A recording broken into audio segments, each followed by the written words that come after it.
तो जैसा कि मैंने आपको पहले वीडियो में बताया था कि हम लोग को डेड मोबाइल फ़ोन के कैसे चेक करने का तरीका क्या होता है या डेड मोबाइल फ़ोन को कैसे चेक करते हैं, और मैंने आप सभी लोगों के लिए डेड मोबाइल फ़ोन का एक सीरीज़ निकाला है कि डेड मोबाइल फ़ोन को कैसे स्टेप बाय स्टेप चेक करते हैं। मैंने पहले दो जो आपको वीडियो डाली हुई है उसमें आपका ओके कंडीशन है, ओपन कंडीशन है या बंद फ़ोन को कैसे चेक किया जाता है, ये मैंने आपको डाला हुआ है। आज मैं आपको तीसरी और चौथी कंडीशन क्लियर करने वाला हूँ, लीकेज और शॉर्टिंग। यदि हमारे पास कोई फ़ोन आता है, अगर उसमें लीकेज और शॉर्टिंग की प्रॉब्लम आती है, शॉर्टिंग लीकेज हो जाता है, तो उसको कैसे रिपेयर करते हैं। सबसे पहली बात क्या था, शॉर्टिंग लीकेज आती कैसे है मोबाइल फ़ोन में, उसका तरीका समझेंगे, या शॉर्टिंग लीकेज की जो भी समस्या आती है उसको स्टेप बाय स्टेप कैसे चेक करेंगे, आज मैं आपको वो सिखाने वाला हूँ। मेरा नाम राघवेंद्र और मैं आपको कानपुर से बात कर रहा हूँ, ई-टेक इंस्टीट्यूट से, जहाँ पर आपको मोबाइल फ़ोन है, लैपटॉप है, इस तरीके से टेक्निकली रिपेयरिंग के कोर्स सिखाए जाते हैं। मेरे पास मात्र 45 दिन का कोर्स होता है, जिसमें आपको 6 से 8 घंटे क्लास करनी होती है, और इसमें आप सारे मोबाइल फ़ोन को बनाना सीख जाते हैं। हार्डवेयर है, सॉफ्टवेयर है, या एमएमसी रिपेयरिंग है, ओसीए रिपेयरिंग है, ए से लेकर जेड तक मोबाइल फ़ोन के अंदर कोई भी प्रॉब्लम आती है तो आपको पूरा कंप्लीट सिखाया जाता है। बेसिक फ़ोन से लेकर स्मार्टफोन तक, एंड्रॉयड फ़ोन तक सभी मोबाइल फ़ोन को रिपेयर करना सिखाया जाता है। सबसे पहली बात क्या है, मैंने आपको बताया कि डेड मोबाइल फ़ोन को कैसे चेक करते हैं। लीकेज शॉर्टिंग का पता करने के लिए आपके पास कोई मोबाइल फ़ोन आ गया, उसमें यह बैटरी कनेक्टर लगा हुआ है। बैटरी कनेक्टर में 2 पॉइंट होते हैं, प्लस और माइनस। प्लस और माइनस में जब चेक करेंगे, दोनों पॉइंट को, मल्टीमीटर को बी पॉइंट पर सेट करेंगे। बी पॉइंट पर सेट करने के बाद जब आप चेक करेंगे तो इसमें चेक करने पर एक तरफ से वैल्यू आएगी 250 से 500 और दूसरी तरफ से वैल्यू आएगी 500 से लेकर के 1900 तक, कुछ भी ऐसी वैल्यू आती है। तो ये आपके मोबाइल फ़ोन की लीकेज कंडीशन होती है। यदि आप उसमें चेक करते हैं, बैटरी कनेक्टर में चेक करने पर दोनों तरफ से बीप आती है, इधर से बीप आ रही है, इधर से बीप आ रही है, तो इसका मतलब होता है ये आपके मोबाइल फ़ोन में शॉर्टिंग कंडीशन होती है। लीकेज शॉर्टिंग का मतलब ऐसा रहता है कि यदि आपके पास कोई मोबाइल फ़ोन आता है, उस मोबाइल फ़ोन में, देखिए मैं आपको समझाता हूँ थोड़ा सा।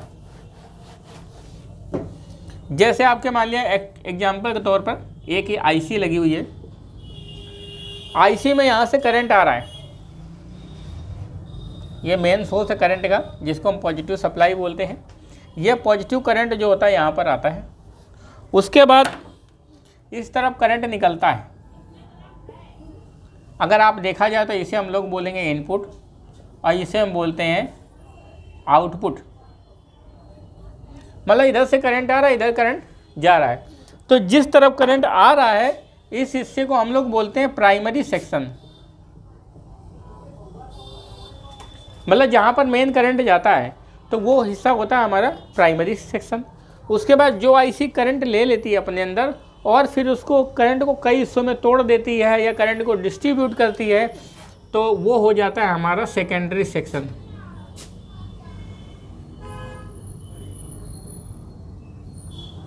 तो मतलब जहाँ से मेन करंट आता है वो प्राइमरी सेक्शन, जहाँ से करंट आउटपुट होता है वो हमारा होता है सेकेंडरी सेक्शन। तो यदि आपके प्राइमरी सेक्शन में शॉर्टिंग होती है तो इस सब चीज़ को हम लोग फुल शॉर्टिंग में काउंट करते हैं, या बैटरी कनेक्टर के प्लस माइनस का शॉर्टिंग काउंट करते हैं, या मेन शॉर्टिंग कहते हैं, या बीप बीप दोनों तरफ से आती है तो फुल शॉर्टिंग कहलाता है।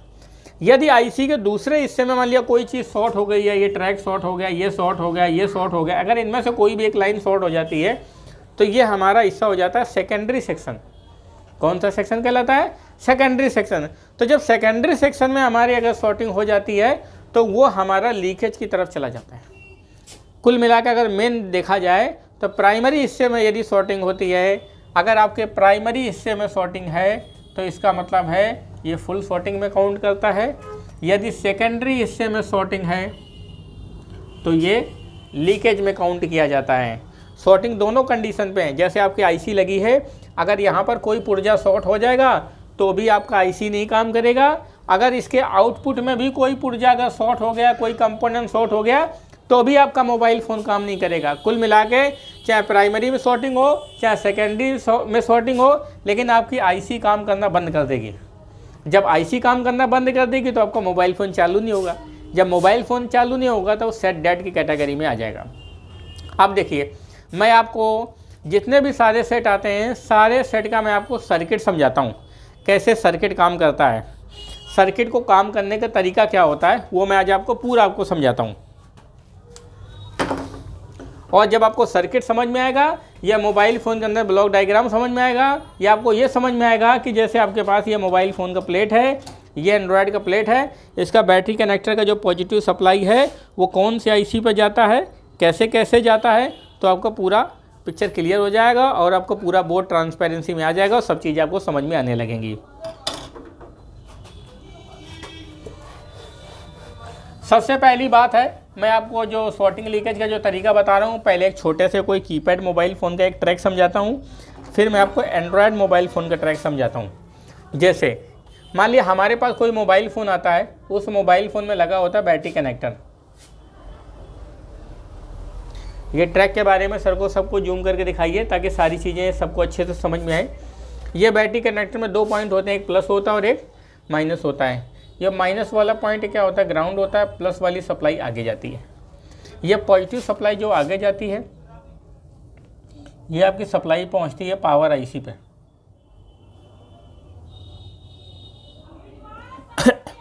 ये आपका जो ट्रैक है ये कीपैड फ़ोन का है।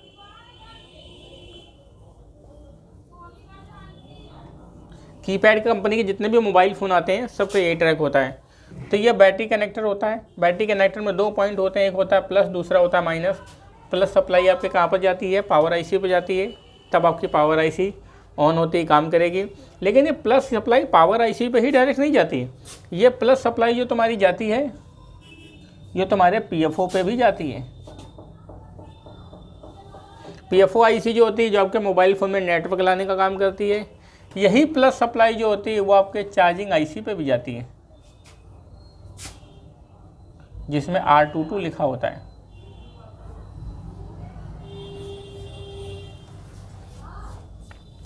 यही प्लस सप्लाई जो होती है एक बूस्ट कॉइल के माध्यम से आपके लाइट आईसी पर भी जाती है। यही प्लस सप्लाई जो होती है वो आपके रिंगर पे भी जाती है, रिंगर आईसी पे भी जाती है। उसके बाद मोबाइल फ़ोन में बहुत सारे डायोड लगे होते हैं, बहुत सारे कैपेसिटर लगे होते हैं। ये हमारे मोबाइल फ़ोन को पॉजिटिव सप्लाई का ट्रैक होता है।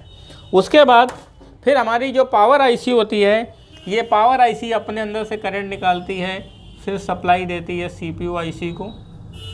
या कुछ मोबाइल फ़ोन में ये सीपीयू आईसी जो होती है ये तुम्हारी पावर के अंदर ही इनबिल्ट हो जाती है, मतलब सीपीयू पावर दोनों एक हो जाता है। फिर इसके बाद ये ट्रैक आपका यहाँ से आपका सिम का जुड़ा होता है। सिम के लिए सप्लाई जाती है, जिस सप्लाई का नाम होता है वी सिम।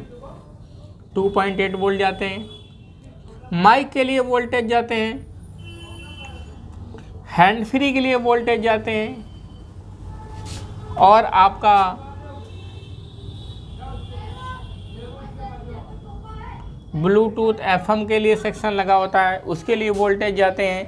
तो ये सारी चीज़ें जो होती हैं, ये आपका जो लाइन आ जाता है ये सेकेंडरी सेक्शन में आ जाता है। ये आपका प्राइमरी सेक्शन में आ जाता है, क्योंकि यहाँ से मेन पॉजिटिव सप्लाई जो वी वैट सप्लाई होती है वो डायोड, कैपेसिटर, इनसे होते हुए एलवीआर से होते हुए तब चार्जिंग आईसी हो जाती है, तब आपका मोबाइल फ़ोन में ऑन होता है और आपका पूरा मोबाइल फ़ोन चलता है। यदि आपके पास कोई बैटरी कनेक्टर आता है और बैटरी कनेक्टर में आप चेक करते हैं, बैटरी कनेक्टर में दोनों साइड में वैल्यू आने लगती है, दोनों साइड में बीप आने लगती है। इसका मतलब है आपका मोबाइल फ़ोन लीकेज शॉर्टिंग में आ गया है। सबसे पहले आप मोबाइल फ़ोन को खोलिए। मोबाइल फ़ोन खोलने के बाद ऐसा आपके पास जैसे पीसीबी आ गया, ये कीपैड फ़ोन का बोर्ड है। आपको मोबाइल फ़ोन को खोलना है। मोबाइल फ़ोन खोलने के बाद आपको क्या करना है, पूरे बोर्ड को पेट्रोल से साफ़ करना है, क्योंकि बहुत ऐसा सेट पानी में चला जाता है, मॉइस्चर आ जाता है, तो उस बोर्ड को पेट्रोल से साफ़ करते हैं, हंसकर क्लीन करते हैं, ब्रश मारते हैं, या बोर्ड के अंदर जो स्टील की जाली वगैरह लगी होती है उनको हटा देते हैं। अगर जाली दब जाने से हमारे मोबाइल फ़ोन में प्रॉब्लम आती है कि बोर्ड के अंदर शॉर्टिंग आ जाती है, तो हम लोग क्या करेंगे, जो बोर्ड के अंदर जाली लगी होती है उस जाली को उतार करके बाहर रख देंगे। हमने जाली हटा दिया। जाली हटाने के बावजूद भी हमारे मोबाइल फ़ोन में प्रॉब्लम आती है। अब हम क्या करेंगे, बोर्ड के अंदर जो जितने भी सारे छोटे छोटे कैपेसिटर्स लगे होते हैं, क्या लगे होते हैं, ये जैसे क्या लगे होते हैं, कैपेसिटर। ये ब्राउन कलर का लग रहा है, इसे हम लोग क्या बोलेंगे, कैपेसिटर, ये जितने भी छोटे छोटे कैपेसिटर लगे होते हैं इनको 1 बाय 1 करके चेक करेंगे। ये जैसे मोटे मोटे से कैपेसिटर लगे हैं ब्राउन कलर के, इनको सारे कैपेसिटर को चेक करेंगे। हम लोग क्या करेंगे, अब हम आ जाते हैं सर्किट के ऊपर कि पीसीबी के अंदर जो भी सारा हमारा डायोड लगा हुआ है, अगर आप देखेंगे ये बोर्ड जो है, इस बोर्ड के अंदर जैसे ये डायोड लगा हुआ है, ये कैपेसिटर लगे हुए हैं, इनको आप क्या करेंगे, चेक करेंगे। ये चेक करेंगे, ग्राउंड से चेक करेंगे कि कैपेसिटर दोनों तरफ से बीप तो नहीं दे रहा है। अगर कैपेसिटर दोनों तरफ से बीप दे रहा है तो आपका कैपेसिटर शॉर्ट हो गया, कैपेसिटर को बोर्ड से डिस्कनेक्ट कर दीजिए। बहुत ऐसे मोबाइल फ़ोन में प्रॉब्लम आती है कि कैपेसिटर हटाते ही हमारे मोबाइल फ़ोन चालू हो जाते हैं। आपने कैपेसिटर को हटा दिया, कैपेसिटर हटाने के बाद आपका मोबाइल फ़ोन चालू हो जाएगा अगर कैपेसिटर के द्वारा शॉर्टिंग हट जाती है तो। अगर मान लिया शॉर्टिंग नहीं हटी तो फिर आप क्या करेंगे, जो PFO IC के पास में कैपेसिटर होता है उसको चेक करेंगे, आपके मोबाइल फ़ोन में शॉर्टिंग हट जाएगी। अगर उसके हटाने के बावजूद भी आपके मोबाइल फ़ोन में शॉर्टिंग नहीं हटती तो फिर आप क्या करेंगे, उसके लाइट सेक्शन में जो कॉइल लगी होती है उसको रिमूव करेंगे। इससे ये पता चलेगा कहीं लाइट सेक्शन हमारा कहीं शॉर्ट हो गया है। अब कॉइल हटाने से इसकी सप्लाई ब्रेक हो जाएगी। उसके बाद आप LVR को हटा देंगे, LVR हटाने से चार्जिंग IC कनेक्शन टूट जाएगा। फिर आपको अगर चार्जिंग IC शॉर्ट होगी तो उसके बारे में पता चल जाएगा। तो आपने सारे ट्रैक को 1 बाय 1 करके स्टेप बाय स्टेप आपको चेक कर लेना है कि आपके मोबाइल फ़ोन में कोई शॉर्टिंग तो नहीं है। फिर आपने आउटपुट में चेक कर लेना है कि इसके आउटपुट में ट्रैक में कोई शॉर्टिंग तो नहीं है। आपके मोबाइल फ़ोन में चार्जिंग जैक लगा होता है, बहुत ऐसे मोबाइल फ़ोन आते हैं जिसमें चार्जिंग जैक में भी पॉजिटिव सप्लाई जाती है, जिसे हम क्या बोलते हैं, charging jack, CH, charging jack. अगर चार्जिंग जैक को भी बोर्ड से हम लोग क्या कर लेते हैं, डिस्कनेक्ट कर लेते हैं। चार्जिंग जैक ख़राब होने से आपका मोबाइल फ़ोन बंद हो जाता है तो चार्जिंग जैक को हटा लेंगे, आपका मोबाइल फ़ोन चालू हो जाएगा।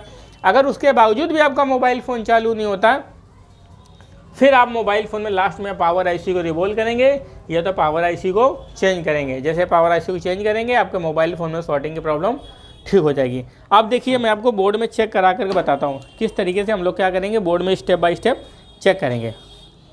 देखिए कैसे कैपेसिटर चेक करते हैं, कैसे ट्रैक चेक करते हैं, ये मैं आपको स्टेप बाय स्टेप टोटली आपको समझाता हूँ। सबसे पहली बात क्या करेंगे, मल्टीमीटर को आप B पॉइंट पे लगा देंगे। B पॉइंट पे लगाने के बाद देखिए दोनों चीज़ को प्रॉपर दिखाइए ताकि मल्टीमीटर भी दिखाई दे और ये भी दिखाई दे। सबसे पहले हमने बैटरी कनेक्टर को चेक किया, इसमें कोई शॉर्टिंग नहीं है, इसमें एक तरफ से रीडिंग आ रही है, एक तरफ से रीडिंग नहीं आ रही। इसका मतलब है हमारे मोबाइल फ़ोन में कोई शॉर्टिंग नहीं है। अगर कोई शॉर्टिंग होगी तो यहाँ पर ऐसे चेक करने पर बीप आने लगेगी। अब आपने चेक कर लिया। अब आपको बोर्ड के अंदर सबसे पहले वो साफ सूफ करना है, रिसोल्ड करना है। अब आपको बोर्ड के अंदर जितने भी सारे कैपेसिटर हैं ग्राउंड से चेक करना है, ऐसे चेक करेंगे।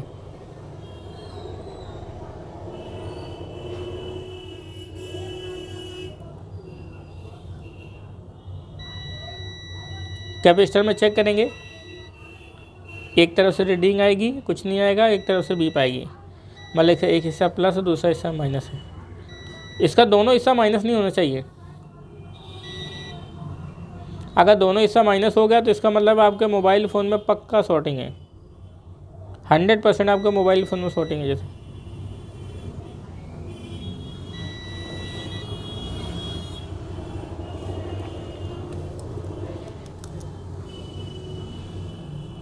तो आप क्या करेंगे कि करके चेक कर लेंगे। फिर उसके पास में जितने भी सारे कैपेसिटर हैं सबको चेक कर लिया, या कंपोनेंट को चेक कर लिया, बैटरी कनेक्टर को चेक कर लिया, पूरे बोर्ड को साफ़ सूफ कर लिया, गर्म कर लिया, फिर भी नहीं सही हो रहा। PFO को भी चेक कर लिया, चार्जिंग IC के लिए LVR को भी हटा करके चेक कर लिया, फिर भी नहीं सही हो रहा। तो फिर लास्ट में आप क्या करेंगे, इसके पावर IC को रिवॉल्व करेंगे या पावर IC क्या करेंगे, चेंज करेंगे। तो इस तरीके से आपके पास कोई भी मोबाइल फ़ोन आता है तो कोई भी मोबाइल फ़ोन के अंदर किसी भी प्रकार की अगर शॉर्टिंग आती है तो उसको हम कैसे ठीक करेंगे। तो आज की वीडियो में मैंने आपको कीपैड फ़ोन के बारे में बताया हुआ है। कल मैं आपको स्मार्टफोन के बारे में लीकेज और शॉर्टिंग को ठीक करने का तरीका आपको सिखाऊंगा और उसका पूरा डिटेल में मैं आपको समझाऊंगा, इसलिए ताकि फिर वीडियो बहुत लंबा हो जाता है, फिर समझ में नहीं आता है, फिर प्रॉब्लम ये रहती है कि वो पूरा टॉपिक ही नहीं क्लियर हो पाया। आज आप इसके वीडियो के बारे में समझिए, इसको जो भी मैंने आपको बात बताया है वो स्टेप बाय स्टेप कॉपी में नोट करिए, समझिए, ताकि आपके पास कोई भी मोबाइल फ़ोन आए उस मोबाइल फ़ोन की प्रॉब्लम को आप आसानी से ठीक कर सकें। और अगर आप इस तरीके से पूरी कंप्लीट ट्रेनिंग लेना चाहते हैं तो आप आकर के कानपुर में आकर के ज्वाइन कर सकते हैं। ये जो ट्रेनिंग सेंटर पड़ता है कानपुर के अंदर, एक सागर मार्केट एक जगह है, बहुत बड़ी मार्केट है मोबाइल फ़ोन का। अगर देखा जाए तो उत्तर प्रदेश का सबसे बड़ा गढ़ है, जहाँ पर कम से कम 5-10 हज़ार से ज़्यादा मोबाइल फ़ोन की दुकानें हैं और यहाँ पर मोबाइल फ़ोन लोग ट्रेनिंग के लिए, रिपेयरिंग कराने के लिए, सब काम के लिए लोग आते हैं। अगर किसी को अगर मोबाइल फ़ोन के अंदर कोई भी बेहतर काम करवाना है या कोई आईसी लेवल का काम कराना है या कोई भी स्क्रीन टच काम हो, कुछ भी चीज़ चाहिए तो सभी पर्सन मार्केट में आते हैं। तो जो भी स्टूडेंट मेरे पास सीखने आता है तो उसको सबसे बड़ा फ़ायदा ये मिलता है कि मार्केट में जो भी मोबाइल फ़ोन रिपेयर होने के लिए आता है वो स्टूडेंट को मोबाइल फ़ोन रिपेयर होने के लिए मिलता है या तो उसको मोबाइल फ़ोन को ठीक करते हुए देखता है। लेकिन ऐसा उन स्टूडेंट्स के लिए होता है जब वो मोबाइल फ़ोन रिपेयर करना सीख जाते हैं। जैसे आप मेरे पास आए तो मैंने आपको चार्जिंग जैक लगाना सिखा दिया। अगर आपको चार्जिंग जैक लगाना आ गया तो मैं आपको उस तरीके से कोई भी एक मोबाइल फ़ोन आएगा तो मैं आपको दूंगा बनाने के लिए। जब आपको बनाने के लिए दूंगा तो आप पूरा उस फ़ोन को बनाएंगे और आपको चार्जिंग जैक लगाना तो आ ही गया, लेकिन इससे आपका कॉन्फिडेंस लेवल बहुत अच्छा बिल्ड हो जाता है कि आपको ये लगता है कि नहीं, सर ने जो भी हमें मोबाइल फ़ोन के बारे में सिखाया है उस तरीके का मैंने मोबाइल फ़ोन को बना करके दिखाया या सर को मोबाइल फ़ोन को मैंने बना करके दिया। कोई भी एक कस्टमर आता है मेरे से, कोई पैसा दे या ना दे हमको इस बात का मायने नहीं रखता, लेकिन सिर्फ इस बात का रखता है कि जो हमारे पास स्टूडेंट है जो कलकत्ता है, अभी